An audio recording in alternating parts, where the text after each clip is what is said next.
Hi hello ನಮಸ್ತೆ ಸ್ನೇಹಿತರೆ. ತುಂಬ ದಿನದ ನಂತರ ಯೂಟ್ಯೂಬ್ ಚಾನಲಲ್ಲಿ ಮತ್ತೊಂದು ವೀಡಿಯೋ ಮಾಡ್ತಾಯಿದ್ದೀನಿ. ಏನಂತಂದರೆ ಒಂದು 5 ತಿಂಗಳು ಬ್ರೇಕ್ ತೊಗೊಂಡಿದ್ದೆ.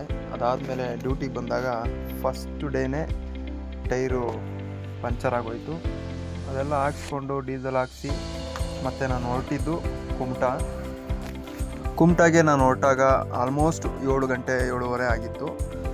1:30 ಅಷ್ಟಿಗೆ ಹಿರಿಯೂರು ರೀಚ್ ಆದೆ. ಹಿರಿಯೂರಲ್ಲಿ ಬೇಕಾದ ಅಡುಗೆ ಸಾಮಾನೆಲ್ಲ ತೊಗೊಂಡು ಅದಾದಮೇಲೆ ತುಂಬ ಚಳಿ ಇದ್ದಿದ್ದರಿಂದ ಹ್ಯಾಂಡ್ ಗ್ಲೌಸ್ ತೊಗೊಂಡು ಹೊರಟೆ. ಶಿವಮೊಗ್ಗ ಮತ್ತು ಸಾಗರ ಹೊನ್ನಾವರ ಈ ರಸ್ತೆಯಲ್ಲಿ ನನಗೆ ಹೋಗಬೇಕಾಗಿರೋದು.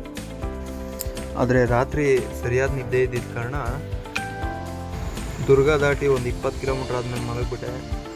ಮತ್ತು ಬೆಳಗ್ಗೆ 9 ಗಂಟೆಗೆ ಎದ್ದು ಈಚೆ ನೋಡಿದ್ರೆ ಆಲ್ಮೋಸ್ಟ್ ಬಿಸಿಲು ದಗ ಅಂತ ಇತ್ತು.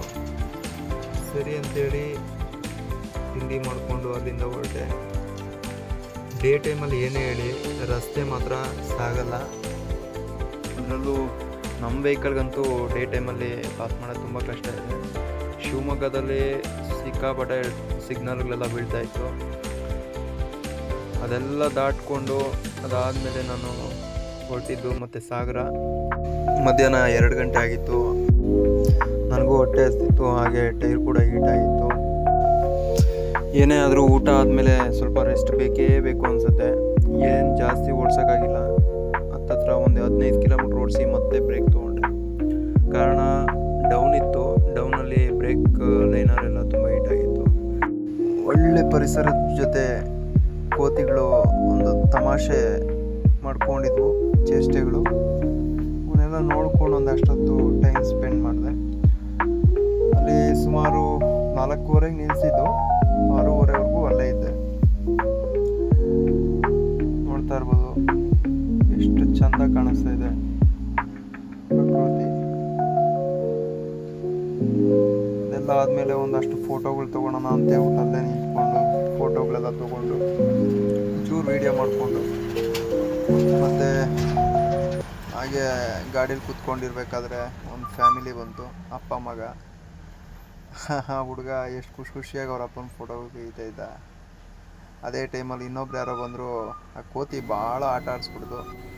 ಆದಮೇಲೆ ಮುಂದೆ ಹೊರಟಾಗ ಆಲ್ಮೋಸ್ಟ್ ಏನಾಗುತ್ತೆ ಅಂತಂದರೆ ಈ ಘಾಟ್ ಸೆಕ್ಷನ್ಗಳಲ್ಲಿ ಬ್ರೇಕ್ ಫೇಲ್ ಜಾಸ್ತಿ ಆಗ್ತಾ ಇರುತ್ತೆ. ಪ್ರತಿ ಸರ್ತಿ ಯಾವುದೇ ಘಾಟಲ್ಲಿ ಹೋಗ್ಬೇಕಾದ್ರೂ ಒಂದು ಆಕ್ಸಿಡೆಂಟ್ ಆಗಿರುತ್ತೆ.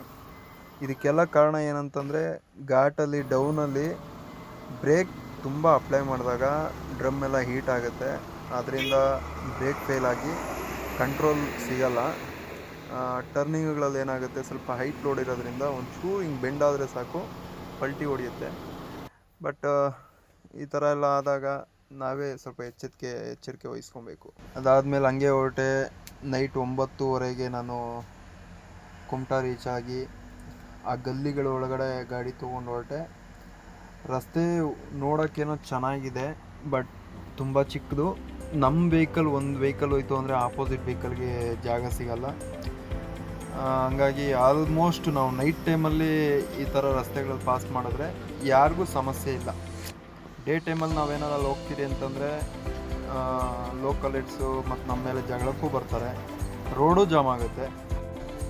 ರಾತ್ರಿ ಮಲಗಿ ಬೆಳಗ್ಗೆ ಎದ್ದು ನೋಡಿದಾಗ ಒಂದು 10 ಗಂಟೆ ಆಗಿತ್ತು. ಅದಾದಮೇಲೆ ಇನ್ನೊಂದು ಟ್ವಿಸ್ಟ್ ಇತ್ತು. ಅಲ್ಲಿಂದ 2 ಕಿಲೋಮೀಟ್ರ್ ಮುಂದೆ ಹೋಗಿ ಖಾಲಿ ಮಾಡಬೇಕಿತ್ತು. ಅದಕ್ಕೆ ನಮ್ಮ ಗಾಡಿ ಹೋಗಲ್ಲ ಅಂತೇಳಿ ಲೋಕಲ್ ಗಾಡಿ ಹುಡುಕಬೇಕಿತ್ತು. ಆದರೆ ನಮ್ಮ ದುರದೃಷ್ಟ ಏನೋ ಗೊತ್ತಿಲ್ಲ, ಲೋಕಲ್ ಗಾಡಿ ಸಿಗಲಿಲ್ಲ. ಹಾಗಾಗಿ ರೆಸಾರ್ಟ್ ಎಲ್ಲ ವಿಸಿಟ್ ಮಾಡಿಬಿಟ್ಟು ಲೊಕೇಶನ್ ಒಂದು ನೋಡಿಕೊಂಡು ಯಾವ ಪರಿಸ್ಥಿತಿಲಿದೆ ಅಂತೇಳಿ ಮತ್ತೆ ಹೊರಟೆ. ಈ ರಸ್ತೆಯಲ್ಲಿ ನಾನು ನೋಡಿ ನಮ್ಮ ಲಾರಿ ಬರೋಲ್ಲ, ಬಂತು ಅಂತಂದರೆ ಮತ್ತೆ ರಿಟರ್ನ್ ಹೋಗಲ್ಲ. ಸೊ ಹಂಗಾಗಿ ನಾನು ಆ ಪ್ಲಾನ್ ಕ್ಯಾನ್ಸಲ್ ಮಾಡಿದೆ. ಅದಾದಮೇಲೆ ನಮ್ಮ ಅಲ್ಲೇ ಪರಿಚಯ ಆಗಿದ್ದ ಈ ಗೂರ್ಖಾ ಗಾಡಿ ಡ್ರೈವರು ಊಟ ಎಲ್ಲಾದರೂ ಸಿಗುತ್ತಾ ಅಂತ ಕೇಳಿದಾಗ ಪಾಪ ಕರ್ಕೊಂಡೋಗಿ ಅವ್ರ ರೆಸಾರ್ಟ್ ಮುಂದೆ ಒಂದು ಶಾಪ್ ಇತ್ತು, ಅಲ್ಲೇ ತಿಂಡಿ ಎಲ್ಲ ಮಾಡಿಕೊಂಡು ಅದಾದಮೇಲೆ ಅವ್ರ ಜೊತೆಲೇ ಮತ್ತೆ ರಿಟರ್ನ್ ಆದೆ. ನೋಡಿ, ಅಲ್ಲಿ ಬೆಟ್ಟದಿಂದ ನೀರು ಪ್ರತಿದಿನ ಯಾವುದೇ ಕಾರಣಕ್ಕೂ ನಿಂತಿಲ್ವಂತೆ. ಆಮೇಲೆ ಈ ಲೋಕಲ್ ಅವರೆಲ್ಲನೂ ಅಲ್ಲಿಂದನೇ ಕುಡಿಯೋ ನೀರನ್ನು ತೊಗೊಂಬಂದು ಮನೇಲಿ ಅಡುಗೆಗಳಾಗಲಿ ಕುಡಿಯೋಕ್ಕಾಗಲಿ ಅದನ್ನೇ ಬಳಸ್ತಾರಂತೆ.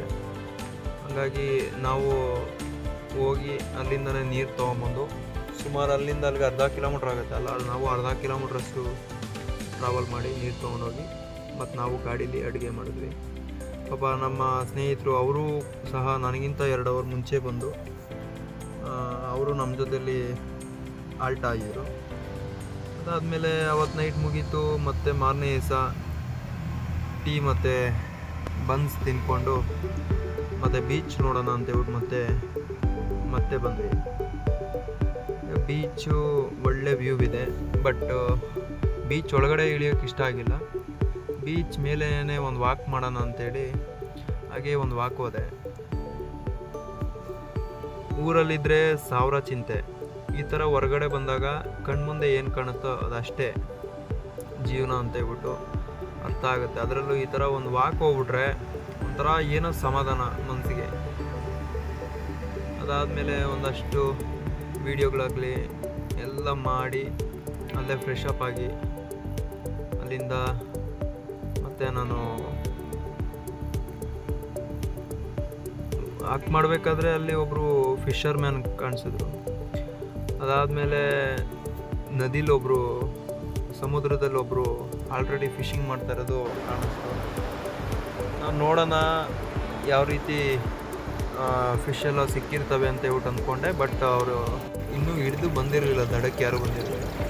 ಸೊ ಹಂಗಾಗಿ ಗಾಡಿ ಹತ್ರ ಹೋಗೋಷ್ಟೊತ್ತಿಗೆ ಒಂದು ಗಾಡಿನ ನನಗಿಂತ ಮುಂಚೆ ಬಂದಿದ್ದ ಗಾಡಿನ ಅಂದೋಡು ಸ್ಟಾರ್ಟ್ ಮಾಡಿದ್ರು. ಅದಾದಮೇಲೆ ನನ್ನ ಗಾಡಿ ಅವತ್ತಾಗಲಿಲ್ಲ, ಮಾರನೇ ದಿವಸ ಆಗಿದ್ದು. ನೋಡ್ತಾ ಇರ್ಬೋದು. ಈಗ ಈ ಗಾಡಿನ ನೋಡ್ತೀವಿ ಫಸ್ಟ್ ಟ್ರಿಪ್ಪು ನನ್ನ ಗಾಡಿ ಖಾಲಿ ಆಗಿತ್ತು, ಎತ್ಕೊಂಡೋಗಲ್ಲ ಹಾಕ್ಬಿಟ್ಟು ಬಂದು ಫೈನಲ್ ಆ ಟ್ರಿಪ್ಪನ್ನು ಅಲ್ಲಿಗೆ ಎಂಡ್ ಮಾಡು.